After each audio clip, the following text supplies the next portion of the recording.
So, creepy stalker dude, let's not meet again.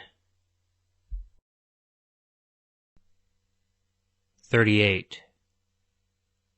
I've never shared this before because, really, where do you talk about something like this? Well, that and the fact that I had just been really hesitant to talk about it and make it real again, after working so hard to make it a faint memory, like a faded dream after you wake up. Do you know how some dreams leave that impression that doesn't fade? Even when actual memories do. Things like what you did 3 Easters ago, or who came to your 10th birthday party. Real memories just seem to drift to the waste bin, while some bit of a dream where you were running away from your father and your legs turned into big orange flashlights stays at the front of your mind. Yeah, I know it sounds stupid, but it was a real, recurring dream. Too dumb to make up, it's true. I would be running, knowing that he was chasing me to kill me, and my legs would turn into these stupid, cheap orange flashlights that we used to own when I was a kid. Of course, with flashlight legs, I could hardly run. I had no knees to bend, and I would just start clomping along while he got closer and closer. Thankfully, I always woke up right before he got to me. But that crap still sits in the front of my ready recall, while something nice, like what I got for Christmas when I was 13, is lost to me. That was a dream anyway. But there is this real memory that I wish would drift off. I really will it to, but it won't. Maybe it's because no one else knows it, and it doesn't want to die. Maybe if I share it, give it another home, it will leave me and let me forget it. I know that it's not very kind of me, passing along something terrible like that.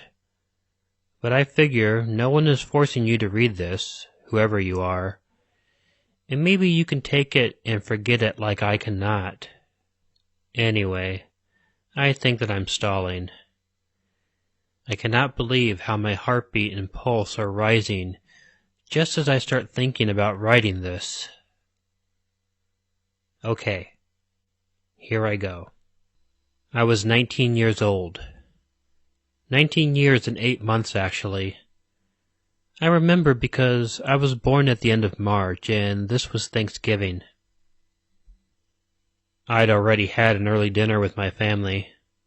My grandmother had passed away just a couple months earlier, so this was not a very festive time. We pretty much ate in silence and then just went our separate ways. I decided to go for a drive. I knew where there was a pond back behind the development. It was in a nice grassy valley just past some woods and about a half an hour drive away, so I figured I'd head there, just stare at the water and smoke a cigar. Yeah, I know, just what every 19-year-old does with his evening.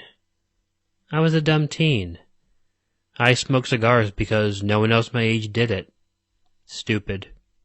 Anyway, I drove back to the end of the houses, to the end of the court, which ended at some trees, and beyond which I knew there was a fairly worn footpath down a hill into the pond. I parked and started walking, biting the end off of my Bance's cigar and lighting it up. I knew that once I was on the trail, I was pretty much out of earshot of the houses, but I was still doing my best to be fairly quiet, watching my step, and gently moving overhanging branches out of my way as I walked. I think the fact that I was being so quiet was the only reason that I even heard her clear her throat. Just ahead I heard the grumbled sound as I'd reached the end of the path, and I just thought, oh crap, someone else is actually here. I had wanted some time alone, in the quiet, to just sit and think, and I'd thought that this place would be perfect. I'd been here before in the daytime to fish, and even then I rarely saw anyone else. Thanksgiving night seemed even less likely a time to expect company. It was a pretty dark night. The sky was clear, but the moon was almost completely black. My eyes were adjusted to the gloom well enough to see where I was going, but to stare too far ahead, I really couldn't make out much detail. I certainly did not see anyone else down by the pond. I was sure that I was as dark to them as they were to me, so I assumed that they must have seen the glowing tip of my cigar, because I then heard a voice from somewhere ahead ask, "Hey, do you have a light?" To my surprise, it was a female voice. Maybe it's sexist, but I wondered that a woman would go out in the dark to an isolated pond alone. This might not be the city, but it just sounded dangerous. Then again, I never felt any danger. Hearing her voice, which sounded normal enough, I was no more than mildly startled to be addressed. "I'm sure. Sorry, where are you?" I still could not see anyone, but I was looking in the direction from which I thought I'd heard her speak. She laughed a little. "I'm right here." "Can't you see us?" "Us," I thought to myself, and then asked out loud. "Well, yeah, silly. Us. And just one of you." I started to sweat a little then. When she said it, her voice didn't turn evil or anything, like you might imagine in a horror movie. She didn't speak "you" in a deep, dark voice. She spoke it just as normally, as pleasantly, as she had everything else. And then I felt dumb. Of course a girl didn't come out here alone. She and some of her girlfriends did. That made more sense. They were probably just all hanging out. Still, probably not a good idea for them to talk to me. What if I were some psycho? "Sorry, I can't see you. Where are you?" I asked again. But she didn't answer. Hello?" I asked out loud, still not really freaked out, but a little spooked. "Here," a voice whispered into my left ear. "And here," another whispered into my right. I swept my head from side to side, but saw nothing. I felt someone blow into my ear, and I turned and grabbed in the dark. I caught her arm just at the elbow, and she shrieked, not in fear, but as if playing a game. You got me! He got me! He got me!" That's when the laughter started all around me. What the hell? I couldn't tell how many voices there were, but it sounded like they all were female, except for one. "Tag, you're it," he said just above a whisper, his voice coming from the path right behind me. He did not sound like he was playing a game, though. My heart went into instant overdrive. I let go of whatever girl I had just got and ran for the pond, hoping that maybe if I got away from the path and into the open, I might be better able to see them. After all, they seemed able to see me clearly enough, cigar or not. But that doesn't help, I thought to myself, and dropped the stupid thing. As I ran, I could feel hands from the dark, slapping at my sides, not really trying to grab me, just teasing. I could make out their gray shapes, their smiles brighter in the dark, and I could hear them laugh and giggle and taunt. "Run, run, you're it." I remember thinking that it couldn't be real.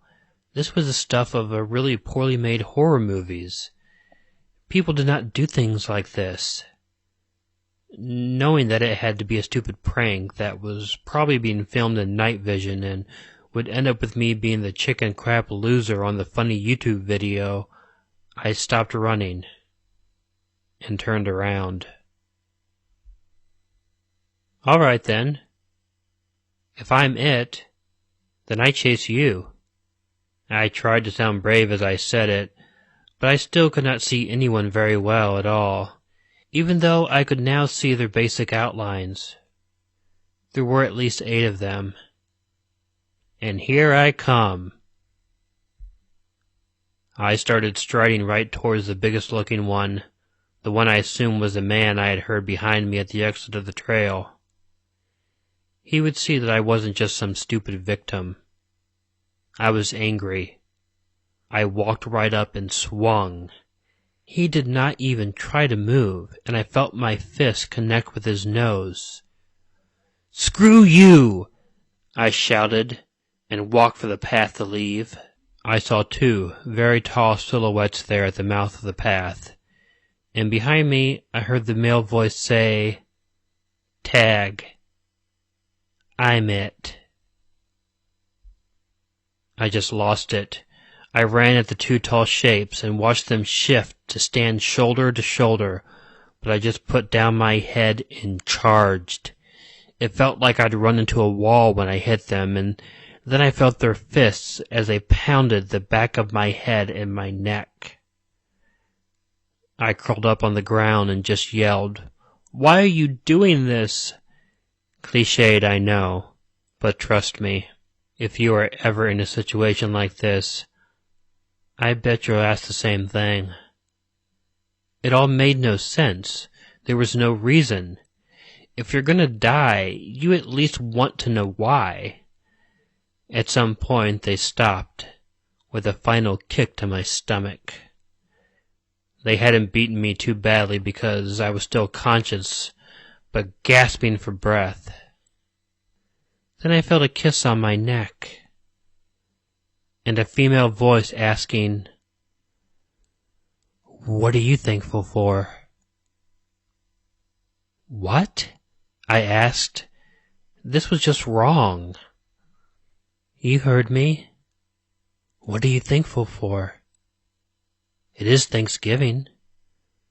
Won't you tell us? Or should we start first?" She laughed then, and I heard them all start taking turns, saying all of the things for which they were thankful. "Rope," one girl shouted. "Duct tape," said another. "Sticks and stones," said one of the males. "Thin skin," said one. "And sad eyes," said another. "Dark moons," another male voice. "Dark bruises," spoken almost seductively.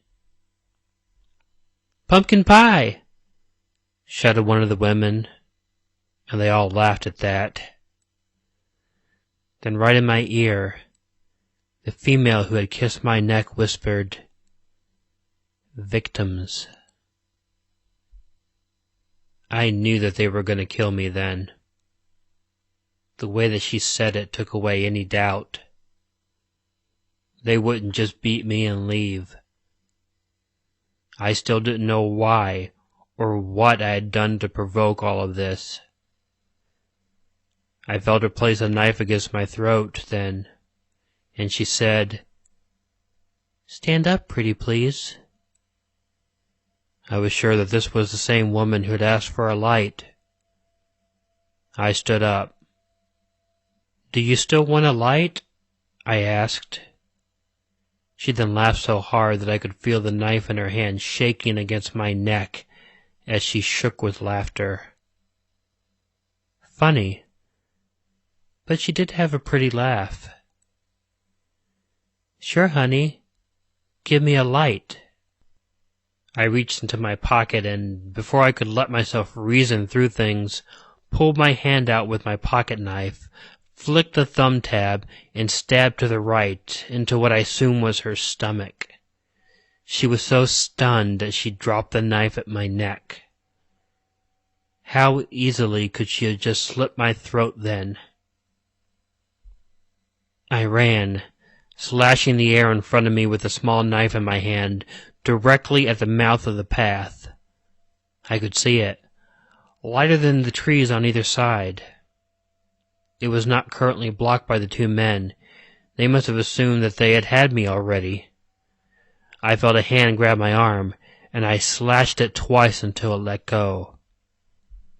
Things happened so fast, but it felt like slow motion. I ran up the path, tripping but not falling, and made it to my car. I jumped in and started it, headlights lighting up the path in front of me. No one followed. I drove home, cursing and screaming the whole way, filled with adrenaline. I did not go to the police. I have not told anyone, and I still don't really know why. Maybe because I stabbed someone. Actually, stabbed someone. I can still recall how that feels, and it is sickening. I threw my knife away. It was a present from my brother, but I just could not look at it. I think that is the worst part, that I stabbed someone. That is the part that I just can't get out of my mind. There was a feel and a sound to it. I just can't describe it. It was horrible. Like a fool, I did go back to the pond the next day, during the day, of course. I don't know what I expected to see, but there was nothing. No one else was there. No pentagram burned in the grass or abandoned abduction kit. No pools of blood that I could see.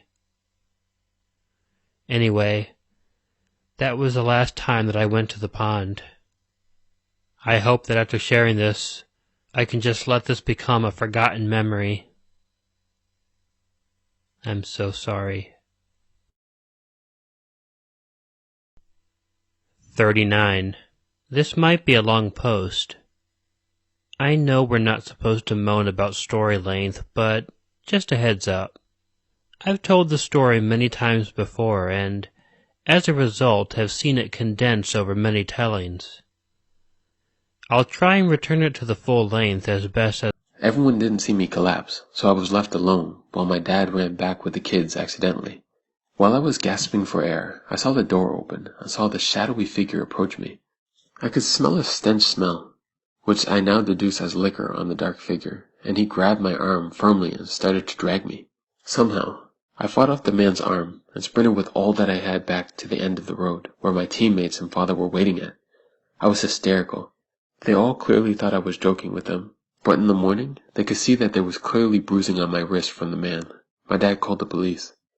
Turns out, it was a homeless man who was a sex offender, was caught digging in the dump next to Looper Road, and was trying to lure kids back to the old abandoned house, to do something really, really bad, I'm guessing. I don't rag on my dad much, cause he feels bad, but they did it a lot as kids and thought that it would be a good scare. Everyone he knew went out there as a dare. He never expected the place to be inhabited by a child predator, but thank goodness, I was able to catch a second wind, or else I would be a victim. 31. This happened this past weekend. My father is a head coach at a high school in the Dallas area, and recently created a Pop Warner team for the suburb we live in. He did it so the kids could play against better competition in each city, since the local league is lackluster to say the least. My brother is in the 5th grade, just for relevance. So when my dad scheduled a day for a uniform and pads fitting, all types of people, kids and parents, came out to the community center. I arrived about an hour into the whole event to make appearances and talk to kids. Former college player. As I sat through the next few hours, I noticed a grown man who looked like he was in his 20s, and he kept walking around the community center, real suspiciously. He was walking around in some navy blue drug dealer jumpsuit pants, a plain white t-shirt with a bag of chips and Arizona tea. He acted like if he was special ed, and the parents and people around him thought nothing of it. I always read L&M, so I was cautious of people that stuck out. And boy, was my gut right about this one. The man kept walking around, asking kids where their parents were, and the faces of the kids were so truth-telling because they looked very uncomfortable when this man kept following them around and trying to touch them. He approached my brother, and that's when I intervened and approached him. I asked him what his business was being here at the community center, and he said something about his little brother being fitted. He looked incoherent, and I was afraid that he was mentally handicapped, so I tried not to come off as an asshole. I told him to not talk to my brother or the other little kids because they were uncomfortable with a grown man following them around. He replied with some gibberish, and it looked like he understood what I was telling him. Well, at the end of the day, as we were all leaving, he somehow strayed a kid away from the group of kids playing outside and took him into a car in the back of the parking lot. Thankfully, the parents saw the end of this and began to scream their baby son's name, and the man threw the kid out of his car and drove away as fast as he could. The kid was crying hard, with his pants halfway down his legs, but nothing had happened yet. It was not a good situation. I took my brother home and explained to him that people are in this world that will hurt you.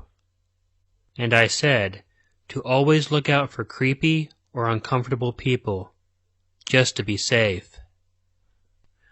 Thank goodness for somebody paying attention to their kids, and thanks to L&M for giving me a perspective on certain suspicious behavior that some may not pay attention to. I hope this man gets what he has coming to him. 32. For a bit of background, I'm a black female living in Texas. This happened about 4 years ago when I got my first apartment. It was in, for lack of a better term, the hood. Robberies and murders happened a lot in the area. I was 23 at the time and worked at a call center. My best friend was going through a rough patch, so I told him he could come crash at my house, as long as he's respectful. I had the 12 to 9 shift, so by the time I got home, I would just crash out. So this occurred around the month of February. I had started talking to this guy. I'll call him Silver. He would come over from time to time and spend the night. So anyways, my best friend, not having a job at the moment, started talking on gay sites and bringing guys to my house for hookups. This annoyed me, but I let it fly. I mean, we all have to get some, I suppose. One night, me and Silver were sleeping. This was around 12:30 at night, when knocking came on the door. I stumbled out of bed, half asleep, and I cracked the door to see a black guy, about 5'6", skinny, shifty, staring blankly at me. "Can I help you?" I say. "Say, is D here?" the man said. I look at him for a moment, trying to think who the hell D was, before I realized that this was the name that my best friend must have given him. I shook my head and said, "No, I think he's at his family's house, sorry." He looked at me for a moment and said, "Princess, what's up with you?" I was caught off guard for a moment, then responded, "Oh no, I have a boyfriend. He's in the other room right now. You have a good night." I closed the door and chuckled it off, but I made a mental note that I would speak to my best friend about the visitor. The next day, I had to address the situation with my best friend, and he looked at me and told me he had met that guy when he was walking around the apartments. He has seen the guy, and they had some small conversation, and the guy wanted him to go into a vacant apartment so they could hang out. But my best friend declined. The guy was really persistent on getting him into the vacant apartment until my best friend turned and walked away quickly. He must have not noticed the guy watch him go up to my apartment. When he would see the guy, he would try to avoid him after that. I had informed him that this guy came to my house, knocking on the door, and asked for him. He said, "Well, just tell him I don't stay here anymore." I was extremely annoyed. Some time had passed, and I had forgotten all about the guy until, you guessed it, 12 p.m. The guy comes knocking on my door again, asking for Dee. I had informed the guy that Dee no longer lived here, but once again, he just stared at me and then said, "So what's up with you?"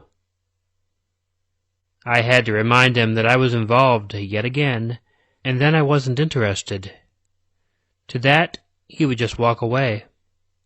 A few days later, a Friday night, I had just gotten dropped off from a coworker, said my goodbyes, and I got into the house, played some music, and was about to start cooking when there came a knock at the door. I thought it might have been Silver, but he hadn't called to say he was coming over. I made my way to the door and opened it. It was the guy. I rolled my eyes and said, "Yes?" Once again, his blank face just looked at me, and he asked, "Was Dee here?" I told him no. He doesn't live here anymore, and could you please not come to my house asking for him? He then once again said, "So what's up with you?" I said, "Nothing." "There will never be nothing up. You have a good night, sir." He tried to say something else when I closed the door in his face. I began to walk off, and then I heard a tap on my window. He appeared out of the window through the blinds, and he was just looking at me. And I looked at him like, okay. He just shut down with his hand, and I looked down to see that his small penis was exposed. I laughed. I couldn't believe this was actually happening to me. I mean, you hear about creepy people flashers and all doing things like this, but I never thought this would happen to me. I said, "If you don't get your little dick ass away from my apartment, I will put you on blast for being a DL dude." He quickly stuffed his penis back in his shorts and began to walk down the stairs, cussing and talking loudly. I stepped out onto my porch and began to promptly argue with the guy, telling him to get his down-low ass away from my apartment. Seeing that there were a few people outside getting into their cars who stopped a little, he felt a tad embarrassed, and so he said, "Oh yeah? I'm gonna come back and shoot your shit up." I said, "Oh, fuck yourself." I know this is crazy, and I know I shouldn't have provoked him, but I was feeling very pissed off and annoyed. As the guy rounded the corner, I got back in the house and called my best friend. Now, I know I should have called the police, but at the time my best friend was the only thought in my head. As he answered, I told him to get his ass over here now.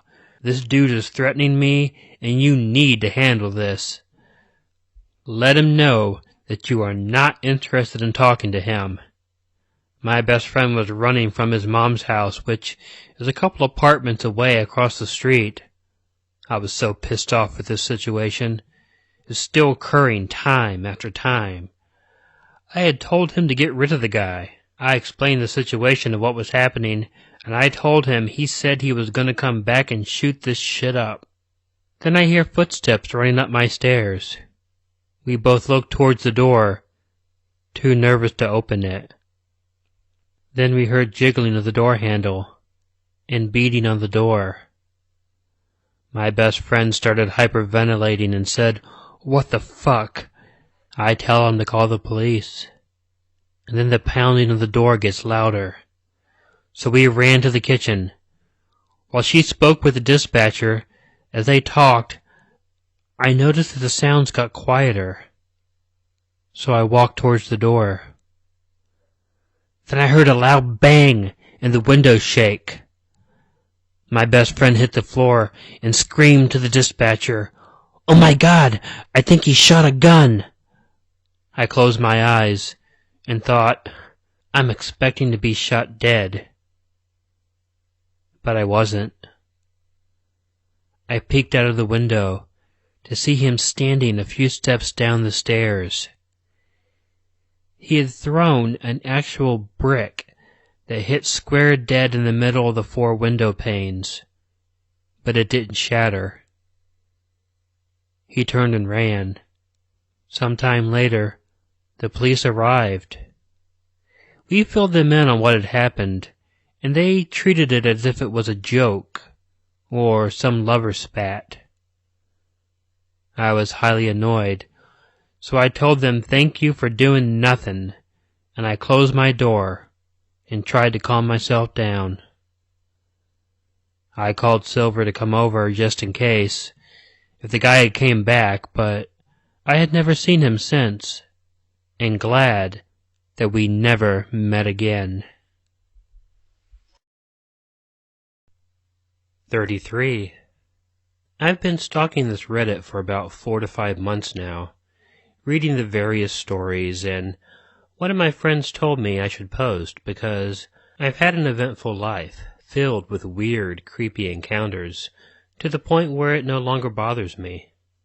This specific encounter happened only a few weeks ago, as of writing this on February 22, 2015. First, a bit of information. I'm a 6'2", 250-pound guy. At no point did I really feel threatened, more uncomfortable. A friend and I had made plans to meet at the bus depot in the middle of town, to go to the card shop nearby and then the comic shop, and like normal, I got there about 45 minutes early. After about 10 minutes of waiting, a man walked up to me and asked if the next bus would be here soon, and I said yes. And I continued looking at my phone, texting friends. The man incoherently babbled on for a while, and I just nodded and answered his random yes-no questions. After 10 or so minutes, I decided I have had enough of this man and walked around the corner to have a smoke and call my girlfriend so I can at least have an illusion of being busy. However, she doesn't answer. So I call my best friend instead. We talk for about 5 minutes and I get a beep on the other line. It's my girlfriend. So I tell him I'll call him back and answer my girlfriend's call. We talk for about 5 minutes, and the man walks up to me and gets right in front of me. Now I'm standing in a corner with a man standing in front of me getting closer, and he asks me, "What you doing?" I stare back at him blankly and reply, "I'm talking to my girlfriend." To which he smirks and holds out his hand with a wad of cash, and looks at me in the eye, and asks me, "So, how legal are you?" I started to move to the right and did so with a brisk pace, and he stood there and said something while I walked off to another secluded section to hide from this creep who was trying to proposition me. So creepy, dude? Let's not meet again. 34. So, let me start off by saying I move around a lot in between SoCal and Arizona. At the time of this, December 2015, I was still living in Southern California at my grandma's apartments. I had gotten a seasonal job at Toys R Us to do something with my time and to learn some people skills. I'm a 24-year-old girl and have some pretty extreme social anxiety and find it really hard to talk to people. So, I figured this job would help. Another important thing to mention, my grandmother is on a government program with reduced housing cost and has a 2-bedroom apartment ever since my grandfather passed. But due to the annual check at her complex, she is supposed to be the only inhabitant of her dwelling. So technically, I was not supposed to be living there with her. But she liked the help and company, and I liked being rent-free. Now, since I wasn't supposed to be there, I technically had to sneak around, and most definitely couldn't park on the parking grounds for the complex, as it would draw attention. There was a cemetery across the street from the complex, and then half a mile of houses leading down the streets next to the cemetery, along which most of the visitors for the houses, apartments nearby, including myself, parked. I was getting free rent and staying with my grandma, which was awesome to me, even if it meant I had to usually park half a mile away from the complex. I didn't mind the walk. So, all was well for a few months, from when I got the job in October, minus a scary incident with a stalker at work, but I'll leave that story for another time. But eventually, they started putting me on night shifts, which I definitely did not mind since I tend to be a night owl. Also, if you've ever been on a closing shift at any retail store, you'll know you can easily stay an hour or two overtime after the store closes during reshop during the holiday season. It was early December at the time. I ended up getting off work past 2 a.m. Around this hour at this time of year, in this part of SoCal, the mist gets unbearably thick, to the point of having to drive 30 miles per hour down the freeway with brights on and still being unable to see a foot or two in front of your car. Tonight was one of those nights. I wasn't too bothered by it at that time, but it does set off my anxiety a little bit, so by the time I got home, and it took me nearly 20 minutes to find a parking space, I was pretty anxious. Of course, with my luck, I parked at the very end of the half-mile stretch. Now, it's kind of a tradition of mine to get out of the car, close the door, and linger near my car for a minute while I audibly stretch a bit and sometimes complain, "Fuck, today sucked," etc.